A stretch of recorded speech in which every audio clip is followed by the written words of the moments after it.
El orden liberal internacional muestra signos de agotamiento y todo apunta a que ya hemos dejado atrás el momento unipolar estadounidense. Nos encontramos ante un sistema internacional en rápida transformación, en el que, debido a la competición geopolítica, las principales potencias han iniciado un proceso de desglobalización que pone el foco en la seguridad económica y los intereses nacionales. Además del nuevo contexto geoeconómico, otro síntoma claro de que ya no habitamos un orden internacional basado en reglas es la proliferación de conflictos que ignoran el derecho internacional sin pudor. El genocidio en Gaza es probablemente el ejemplo más doloroso de nuestro tiempo, una tragedia retransmitida en tiempo real ante la mirada pasiva de la comunidad internacional y en especial de las democracias. Paradójicamente, este orden liberal no lo están desmantelando sus adversarios, sino su propio arquitecto. En los últimos años, Washington ha dado la espalda a buena parte de las instituciones multilaterales que una vez impulsó. Con Trump, Estados Unidos ha abandonado la Organización Mundial de la Salud o los Acuerdos de París y ahora amenaza con abandonar también el Banco Mundial o la Organización Mundial del Comercio. A la crisis del multilateralismo se suma otro cambio estructural. El poder en la escena internacional está cada vez más repartido y hablamos de un orden mundial crecientemente multipolar, con el ascenso de potencias como China, India, Arabia Saudí, Turquía o Irán. La presidencia de Trump es un acelerador, pero no es la causa de este proceso en el que confluyen dos grandes tendencias: el declive relativo de Occidente y la pérdida de legitimidad de las instituciones internacionales. La historia no termina, como planteaba Fukuyama, sino que se repite, o como diría Mark Twain, rima. El mundo parece estar volviendo rápidamente al juego imperial, donde las reglas globales son ignoradas y las grandes potencias dictan sus normas en torno a áreas de influencia. Los países pequeños se someten. Somos Ignacio Urbasos y Marta Drisser, y en este nuevo episodio de Conversaciones Elcano vamos a hablar de cómo Europa se adapta a un nuevo orden internacional. Conversaciones Elcano, temporada 5, episodio 13. Europa ante un nuevo orden internacional. En la Unión Europea, la discusión sobre una política de defensa común y la necesidad de alcanzar la autonomía estratégica no es nueva. Sin embargo, las declaraciones de intenciones de los líderes europeos no se han traducido en las inversiones necesarias para que Europa deje de depender de Estados Unidos para garantizar su seguridad. La invasión de Ucrania en 2022 marcó un punto de inflexión, obligando a la Unión Europea a abrir los ojos y afrontar una realidad incómoda. En el nuevo orden internacional, el poder duro parece ser el que se impone. Después de este primer shock, llega un segundo. Trump vuelve a la Casa Blanca y muy pronto deja claro que Estados Unidos ya no es el aliado predecible que Europa creía tener. En apenas unos meses ha dinamitado años de confianza transatlántica y ha obligado a los gobiernos europeos a tomarse en serio la posibilidad de tener que sostener su seguridad sin el respaldo de Washington. The threat that I worry the most about vis-a-vis Europe is not Russia, it's not China, it's not any other external actor. And what I worry about is the threat from within. The retreat of Europe from some of its most fundamental values, values shared with the United States of America. Acabamos de escuchar al vicepresidente de Estados Unidos, J.D. Vance, en la última conferencia de seguridad de Múnich celebrada en febrero de 2025. Para sorpresa e indignación de gran parte de la audiencia, lanzó un duro ataque contra las democracias europeas. Aseguró que la mayor amenaza para el continente no viene de Rusia ni de China, sino en sus palabras, del enemigo interior. Se esperaba que en su discurso abordara distintas vías para poner fin a la guerra en Ucrania, pero en lugar de eso dedicó la mayor parte de su intervención a acusar a los gobiernos europeos de haberse alejado de sus propios valores democráticos e ignorar las preocupaciones de la ciudadanía sobre la inmigración y la libertad de expresión. A la dureza de estas y otras declaraciones hacia Europa se añade el cambio de estrategia de Estados Unidos respecto a la guerra en Ucrania. Del apoyo incondicional de Biden hemos pasado a una administración Trump que se ha sentado a negociar con Rusia, el agresor, pero sin Ucrania, el agredido, ni la Unión Europea, el vecino más inmediato y mayor proveedor de ayuda en términos económicos al país. En este nuevo escenario, Europa se queda sola. Tiene que asumir por su cuenta el apoyo militar y económico a Ucrania. 2. Ofrecer garantías de seguridad para cualquier alto al fuego y, al mismo tiempo, por último, reforzar su capacidad de disuasión ante una posible amenaza rusa. Todo esto ha puesto sobre la mesa que la excesiva dependencia de Estados Unidos, especialmente en materia de seguridad, representa un gran problema.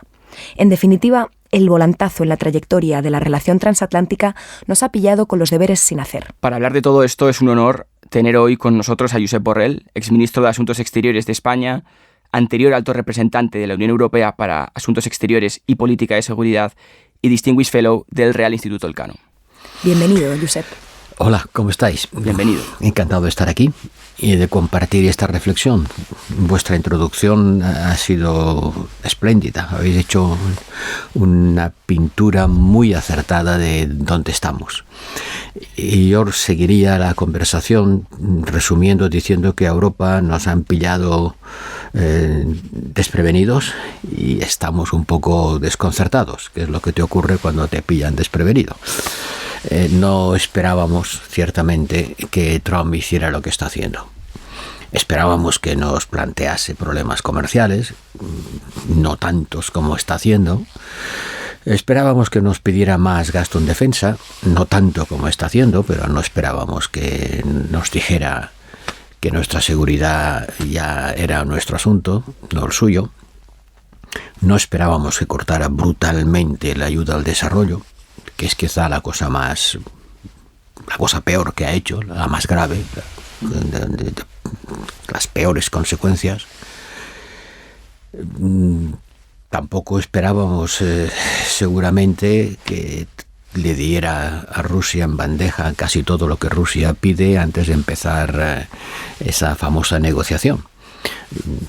Y también esperábamos que estuviera del lado de Israel, pero no que dejara que Netanyahu volviera a empezar los bombardeos en Gaza, rompiendo la tregua y con el número de muertos más alto desde que empezó la guerra.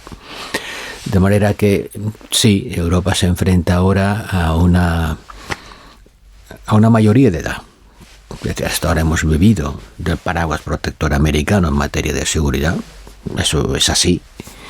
Y ya nos dijo Obama, nos lo dijo de una manera educada, que teníamos que poner más de nuestra parte, pero como lo dijo de una manera educada, pues no le hicimos caso. Ahora nos lo dicen de una manera muy poco educada, incluso brutal y desagradable, pero nos dicen lo mismo.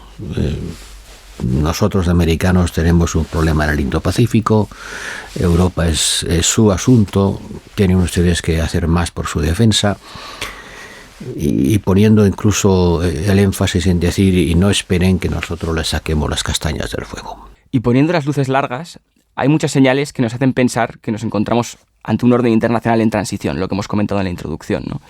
Una de las señales es la desconfianza hacia organismos como las Naciones Unidas, la Corte Penal Internacional, y a la vez que estamos viviendo una época en la que predomina el proteccionismo, las sanciones económicas y en general el retroceso de la democracia en muchas partes del mundo. ¿Es este el fin de una era? Y si es así, ¿hacia dónde nos dirigimos? Lo podemos ver como el fin de una era. Sí, sin duda, el mundo empezó a cambiar drásticamente cuando Rusia atacó a Ucrania. Yo no diría desconfianza, sino más bien inoperancia. El problema no es que se desconfíe de las Naciones Unidas. El problema es que las Naciones Unidas han llegado al límite de su capacidad de actuar, de influir. Podemos votar lo que queramos en la Asamblea General, Israel sigue haciendo lo que le da la gana. Podemos decirle que pare de matar pero no tenemos ninguna capacidad coercitiva para hacerlo. La capacidad coercitiva la siguen teniendo las grandes potencias, en ese caso, y sobre todo Estados Unidos. No es que la Corte Penal Internacional se desconfíe de ella, es simplemente que no se la respeta. Acabamos de ver a Netanyahu, que tiene una orden de busca y captura contra él, igual que Putin, siendo invitado a un país europeo, y siendo recibido con grandes honores en Washington dentro de poco, cuando, en Estados Unidos todavía, porque no es firmante del acuerdo que creó la Corte Penal, pero en un país europeo que sí firmó. Esto es pura y simplemente no la desconfianza, sino la no toma en consideración. Bueno, al menos Hungría ha tenido la pequeña decencia de decir que se va de la Corte Penal Internacional. De esta manera dice, no, como ya me he ido, pues poco importa lo que haga. Pero para Europa, que un país europeo invite a Netanyahu en búsqueda y captura por graves atentados contra los derechos humanos, nos coloca en una posición muy incómoda. Es muy difícil para Europa seguir predicando el respeto a las libertades, a los derechos, cuando hay Estados miembros que se comportan así o cuando colectivamente no hemos sido capaces de levantar nuestra voz para parar la masacre en Gaza. Ese declive del sistema multilateral del que hablabas antes es especialmente difícil de asimilar para Europa. La Unión Europea se ha forjado sobre la base de la integración económica, la creación de normas comunes y la convivencia pacífica. Josep, en tus propias palabras, Europa necesita hablar el lenguaje del poder y asumir con seriedad la importancia de alcanzar la autonomía estratégica. ¿Cómo puede la Unión Europea adaptarse a este nuevo escenario internacional? Dotándose de los medios para ello. Europa se creó desde la idea misma del rechazo al poder. Escarmentados por el abuso que habíamos hecho del poder en nuestras guerras, dijimos que nunca más lo usaríamos. Éramos una fuerza de paz y renunciábamos al uso de las armas para resolver los conflictos. Entre nosotros, por supuesto, y eso nos ha traído 70 años de paz. Es un gran éxito, hasta el punto de que la guerra ha desaparecido de nuestro horizonte mental. Los jóvenes europeos, afortunadamente, no imaginan que puedan ser llamados a combatir como lo hicieron sus abuelos. Pero esto tiene también sus límites. Eso está muy bien si vives en un mundo pacificado, pero el mundo no está pacificado. Nosotros sí nos hemos pacificado, pero el mundo no.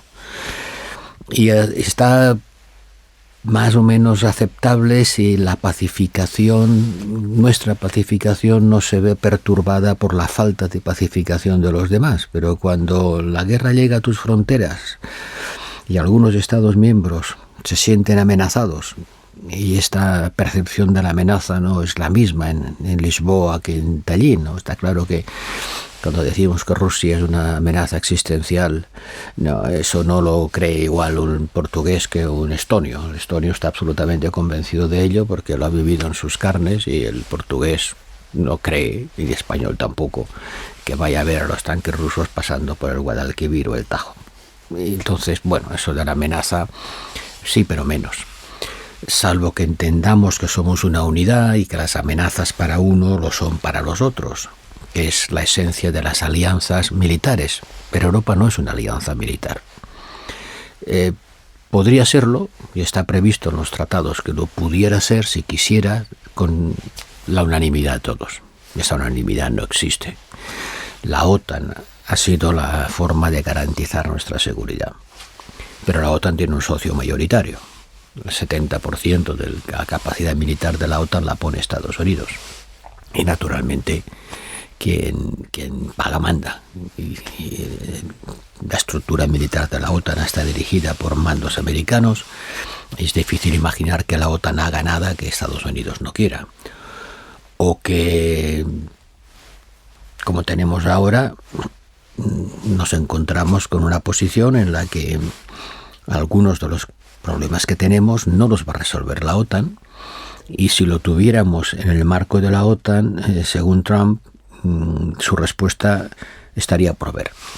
Bueno, pues eso, que nos guste o no, nos obliga a hacer eso que llamamos la autonomía estratégica, que es ser capaces de hacer frente por nosotros mismos a nuestros riesgos.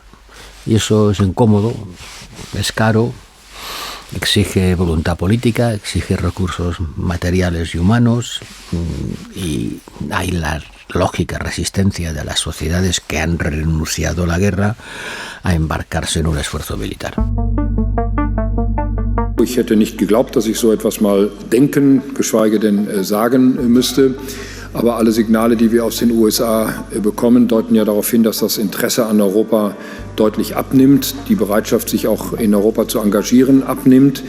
Ich hoffe trotzdem, dass wir die Amerikaner davon überzeugen können, dass es im gegenseitigen Interesse liegt, dass wir nach wie vor gute transatlantische Beziehungen haben. Aber so wie es immer ist, sie müssen auch mit dem Worst Case. Acabamos de escuchar a Friedrich Merz, canciller alemán, expresar preocupación por el desinterés de la nueva administración Trump en la seguridad europea. Y aunque cree que Europa logrará reencontrarse geopolíticamente con Estados Unidos, avisa de que debe prepararse para cualquier escenario. La realidad es que el retorno de Donald Trump a la Casa Blanca ha sido, al menos en los primeros meses, especialmente disruptivo con sus aliados más cercanos, como por ejemplo Canadá.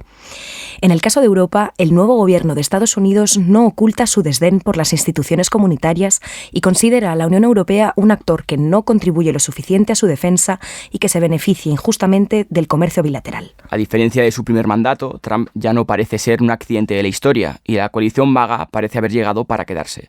Josep, ¿qué futuro le espera a la relación transatlántica?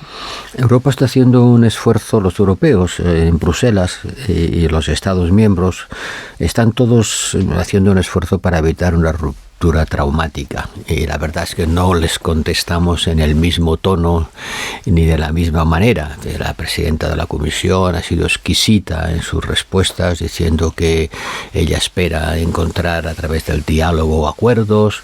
No ha tomado todavía o no ha propuesto todavía medidas en respuesta a las que ha tomado Trump. Algunos países incluso están más cerca de las posiciones de Estados Unidos que de las propias de la Unión Europea. Pero hay hechos que nos van a obligar a reaccionar, nos guste o no.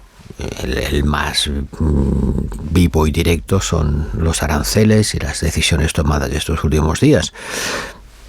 Pero creo que nos equivocaríamos si emprendiésemos una escalada de tú subes los aranceles, yo también te los subo a ti.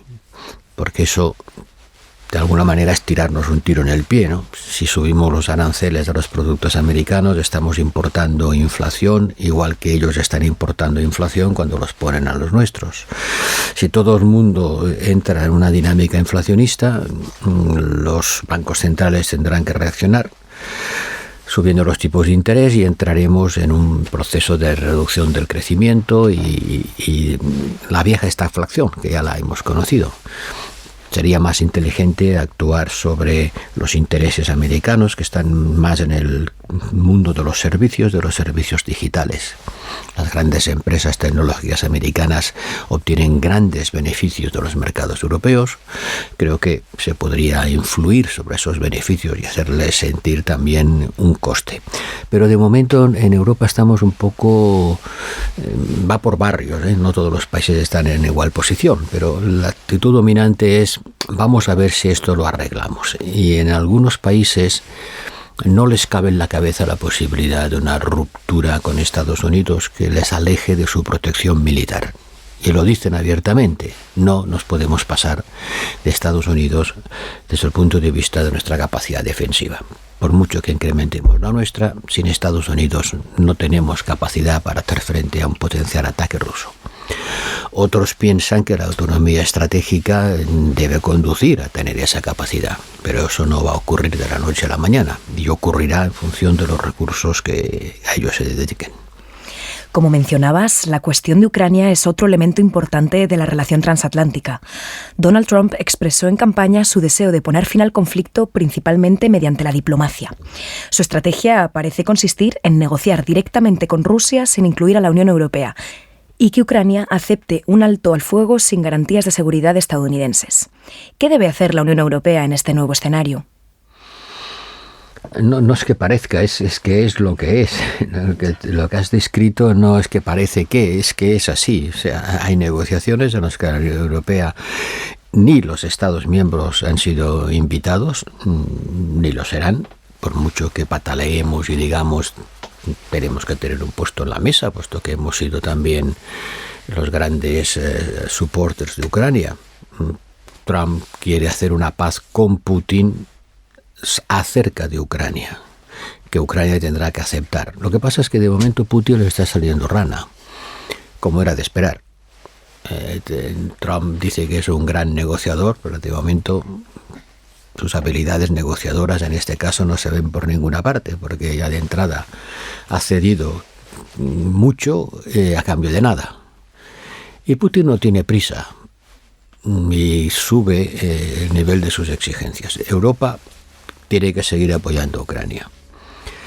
La pregunta es si es capaz de sustituir a Estados Unidos. Es la pregunta que no me hacéis, pero es la pregunta relevante. ¿Podría Europa sustituir a Estados Unidos si Estados Unidos dejara de apoyar a Ucrania militarmente? Es una pregunta de difícil respuesta, pero es la que cuenta. Esperemos que no lleguemos allí, pero hoy por hoy la ayuda militar americana no se ha parado, pero se paró un ratito, el tiempo suficiente para que Kiev tuviera que hacer concesiones. En ese momento la pelota está en el terreno de Putin. Trump pensaba que Putin iba a aceptar un acuerdo basado en un reparto territorial, pero yo creo que Putin quiere mucho más que esto. Y, Josep, me gustaría dirigir nuestra mirada a otra parte del mundo. Como decíamos, el orden mundial está en pleno proceso de cambio y es cada vez más multipolar, con África ganando protagonismo y asertividad en la escena internacional. Los países africanos están exigiendo relaciones más horizontales y mutuamente beneficiosas con Occidente. Un ejemplo de esto fue la decisión de 46 países africanos de no apoyar la resolución de la ONU que condenaba la invasión rusa de Ucrania. Esto desoyendo, por supuesto, las presiones de Europa y de Estados Unidos.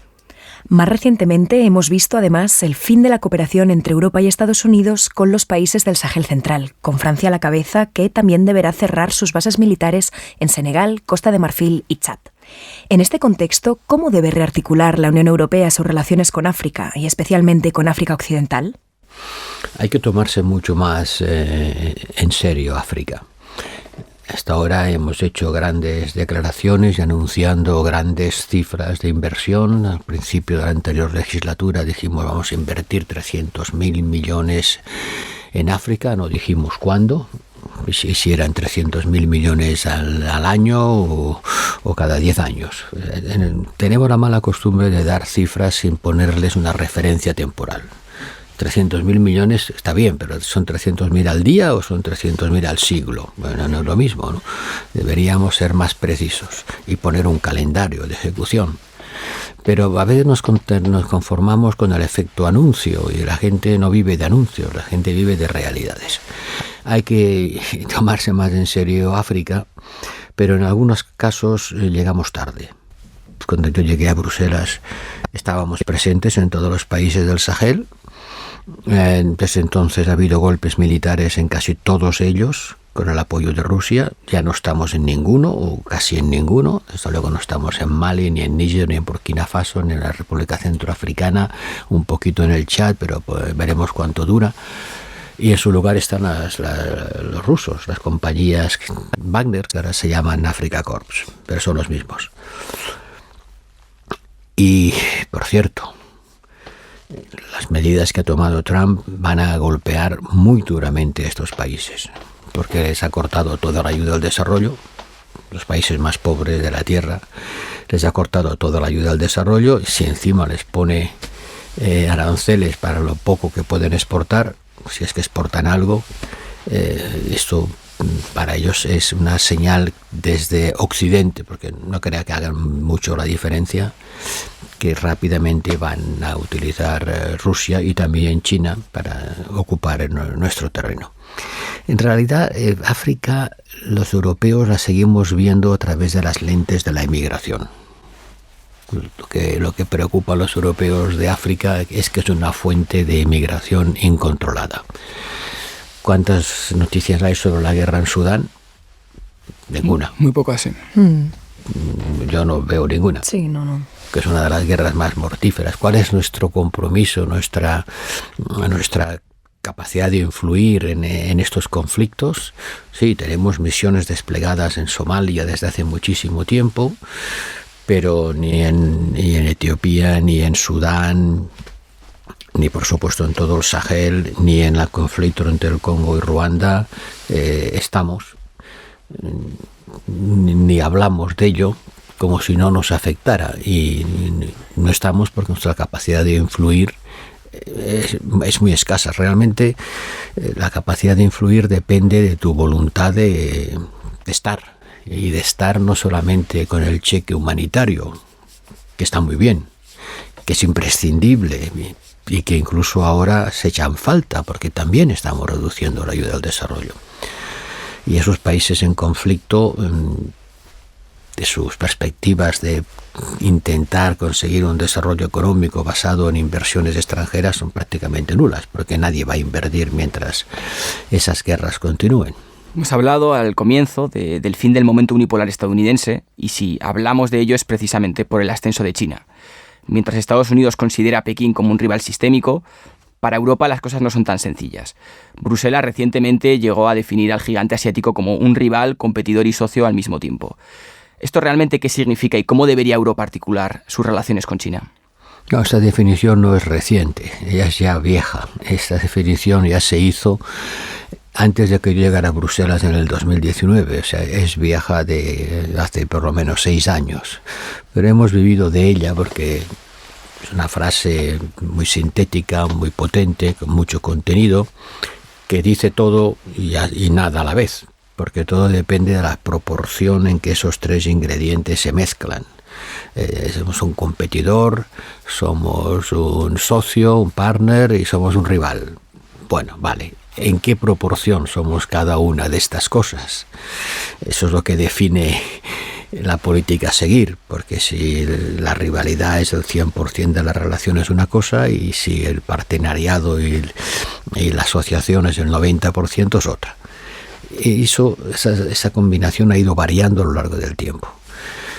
La dimensión de rival ha ido creciendo. Los chinos no quieren aceptarlo, se consideran que no son rivales.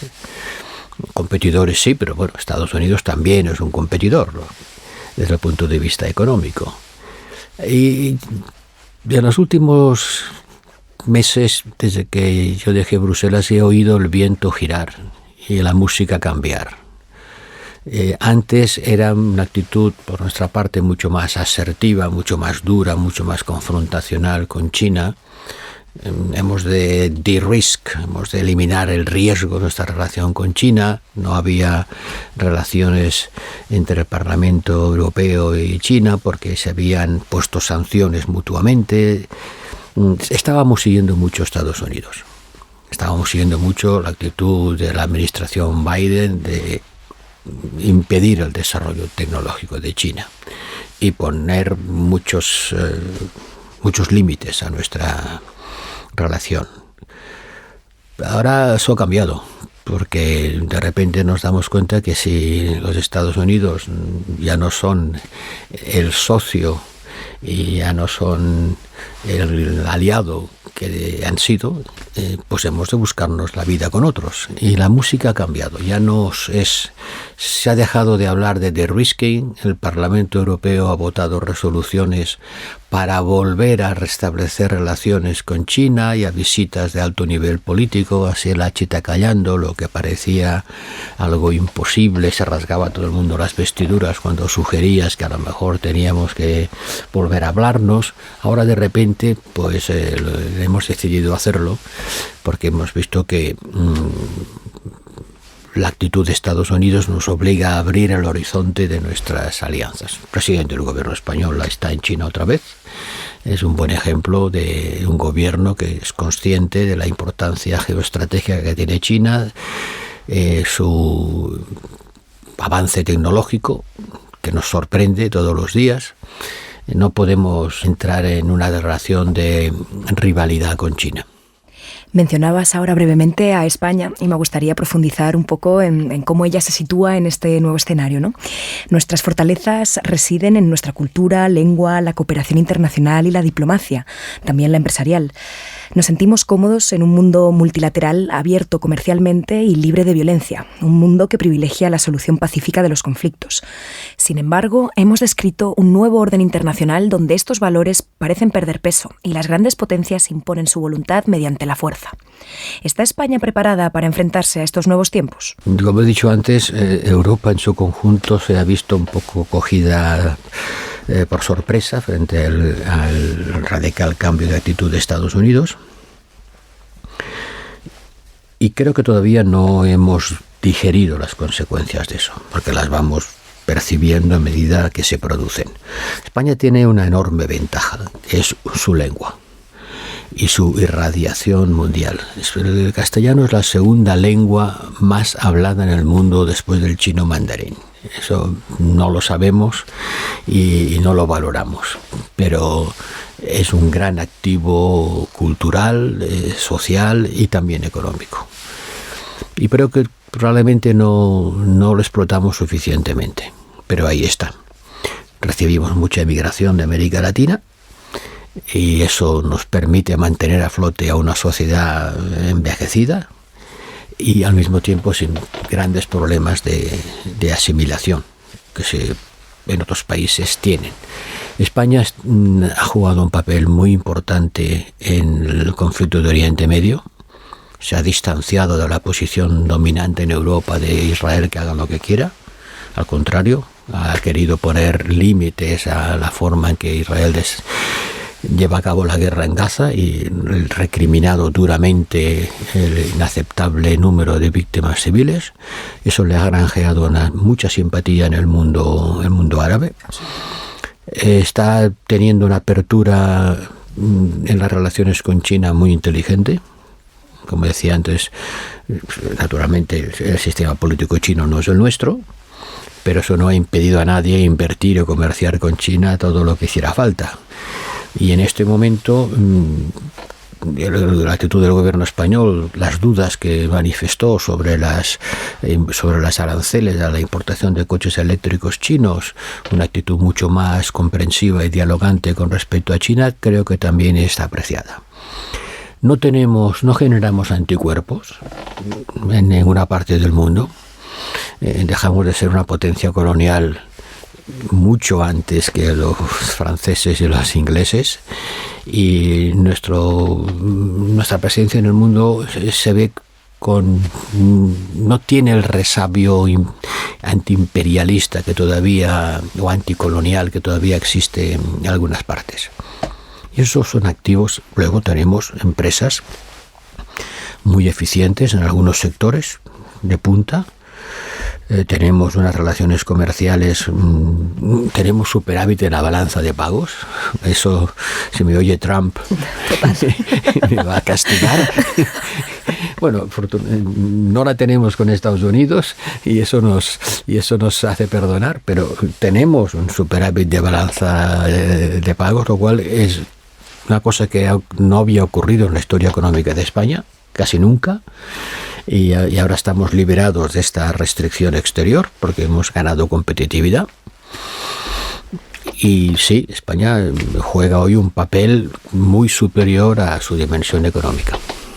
Josep, ya para terminar, esta temporada estamos pidiendo una recomendación de un libro o de una película que ayude a nuestra audiencia a comprender mejor los temas que hemos tratado en este episodio. ¿Tienes alguna sugerencia? Voy a remar para casa. Muy bien, fantástico. Remar para casa porque libros hay tantos que ya no sabría uno cuál, pero yo todos los años, en estos últimos 5 años, he publicado un libro que no es un libro comercial, no se vende, por lo tanto no estoy haciendo propaganda con intereses crematísticos, pero que es un libro que recoge el desarrollo de los acontecimientos, cada uno de los 5 años. El último salió antes de que me fuera de Bruselas, se llama Europa frente al arco de fuego. El anterior era Europa entre dos guerras, Europa ante el virus, Europa en el mundo, y recoge una especie de diario con todo lo que he vivido, escrito, intervenciones parlamentarias, artículos, blogs, que al final pues es un montón y además tiene la ventaja de que está escrito en vivo y en directo. Y es muy fácil, pueden ustedes poner Borrell Blog en Google, Borrell Blog, una ventana al mundo, y les saldrá el link y ahí están los 5, se los pueden descargar, no les va a costar nada y creo que es ilustrativo. Luego puedo darles 35 referencias de el último que ha tenido un cierto eco es el de Manuel Todd, La derrota del Occidente, que está un poco en ese ambiente un poco gloom en el que estamos, pero hay que levantar un poco el ánimo porque a fin de cuentas Europa es la mejor parte del mundo. para vivir. Es la mejor combinación de libertad política, de progreso económico, de bienestar económico y de cohesión social.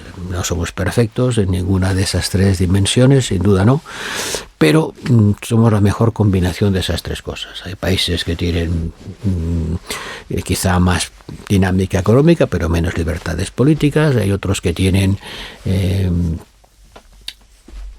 poca cohesión social, aunque sean países democráticos, Estados Unidos, por ejemplo, y otros que no tienen nada de eso. La mejor combinación de esas tres cosas es lo que representa Europa. Y por lo tanto, eso de declinar de Occidente, que es cierto, el mundo se ha desoccidentalizado, aunque solo sea por razones demográficas. Europa es el 5% de la población mundial. Pero seguimos siendo, creo, una buena combinación de las cosas que nos permiten vivir bien a los seres humanos, ¿no? Uno que quiere vivir en libertad, quiere tener bienestar económico y quiere sentirse vinculado con relaciones de solidaridad con los ciudadanos. Eso es la fórmula del país de la civilización en la que nos gustaría vivir. Eso explica que mucha gente quiera venir a Europa.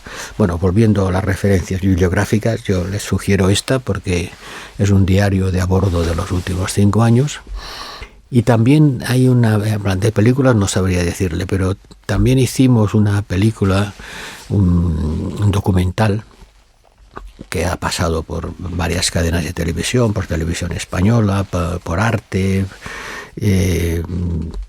explicando cómo se desarrolla la diplomacia europea, qué hace el puesto que yo he tenido el honor de ejercer hasta ahora, qué pasa, qué cosas hacen, a quién se ve, dónde se va. Y es muy ilustrativo porque no es una película en el sentido de que haya caracteres protagonistas y un guión, sino es una explicación de cómo funciona Europa desde el punto de vista de sus relaciones con el resto del mundo. Bueno, pues con esta nota positiva, Europa sigue siendo el mejor sitio para ir del mundo. Cerramos el episodio. Muchas gracias por acompañarnos en Conversaciones Elcano. Ha sido un gusto. Muchísimas gracias. Gracias a ustedes. Gracias a vosotros. Conversaciones Elcano. ¿Cómo nos afecta lo que pasa en el mundo? Conversaciones Elcano es un podcast presentado por Ignacio Urbasos y Marta Driese, pero detrás hay todo un equipo que lo hace posible. Marta Corral, Laura Mula e Ivanoska López Valerio se encargan de la distribución digital. Pablo Colomer, Sara Mejía, Aurea Moltó y María Solanas asesoran con la producción y diseño de episodios. La edición, producción e identidad sonora corren a cargo de Toña Medina y Ángeles Oliva, y la grabación a cargo de Íñigo Guerrero, de Blueberry Studios. En la sección de entrevistas contamos con el equipo de investigación del Real Instituto Elcano. Puedes seguir Conversaciones Elcano en las principales plataformas de podcast. Estamos en Spotify, Apple Podcasts, iVoox o YouTube, entre otras. Si quieres conocer los temas que tratamos aquí con mayor profundidad y estar al día de todas nuestras actividades, visítanos en la web del Real Instituto Elcano, www.realinstitutoelcano.org, o síguenos por X, Twitter o Blue Sky en @rielcano. Y si no quieres perderte ninguno de nuestros episodios, suscríbete a nuestro podcast.